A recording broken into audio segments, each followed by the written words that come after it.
অনাহার আর তৃষ্ণা মেটাতেই গাজায় প্রাণ যাচ্ছে বহু ফিলিস্তিনির। তবুও থামছে না দখলদার নেতানিয়াহু বাহিনীর তাণ্ডব। খান ইউনিস, দেইর আল বালা সহ গোটা উপত্যকায় মুহুর্মুহু হামলা চালিয়ে যাচ্ছে সেনারা। এতে গেল একদিনে আবারও প্রাণ হারিয়েছেন অর্ধশতাধিক মানুষ।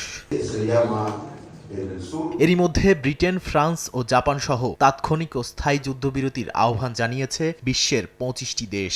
তাদের বিবৃতিতে বলা হয়, গাজায় বেসামরিক মানুষের দুর্ভোগ নতুন এক অতল গভীরতায় পৌঁছেছে। ইসরায়েলের মানবিক সহায়তা দেয়ার মডেলকে বিপজ্জনক ও মর্যাদাহানিকর হিসেবে আখ্যা দেয়া হয়েছে। এমনকি পানি আর খাবারের জন্য লাইনে দাঁড়িয়ে শত শত মানুষ নিহত হওয়াকেও ভয়াবহ বলেছে দেশগুলো। এছাড়া নেতানিয়াহু প্রশাসনের পক্ষ থেকে মানবিক শহর গঠনের প্রস্তাবকে স্থায়ী জবরদখল বলেও দাবি করে তারা। ২৫টি দেশের বিবৃতিকে স্বাগত জানালেও হামাস বলেছে, ইসরায়েলি দখলদার সরকারের অপরাধকে আন্তর্জাতিক মহল স্বীকৃতি দিয়েছে। তাদের দাবি, জিএইচএফ এর মানবিক সহায়তা চালু হওয়ার পর থেকে শুধু ত্রাণ সংগ্রহ করতে গিয়েই হাজারো ফিলিস্তিনি নিহত হয়েছেন।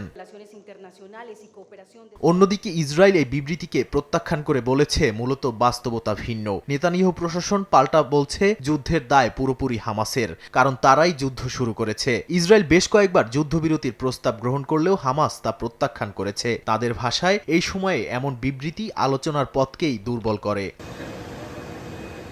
পাশাপাশি পশ্চিম তীরেও চলছে ধরপাকড়। বেশ কয়েকজন ফিলিস্তিনিকে আটক করেছে ইসরায়েলি সেনাবাহিনী। তাদের অভিযোগ, সংগঠনটি হামলার প্রস্তুতি নিচ্ছিল। তাদের কাছ থেকে অস্ত্র ও অর্থ উদ্ধার করা হয়েছে বলেও জানানো হয়। নাদিম মারজান, সময় সংবাদ।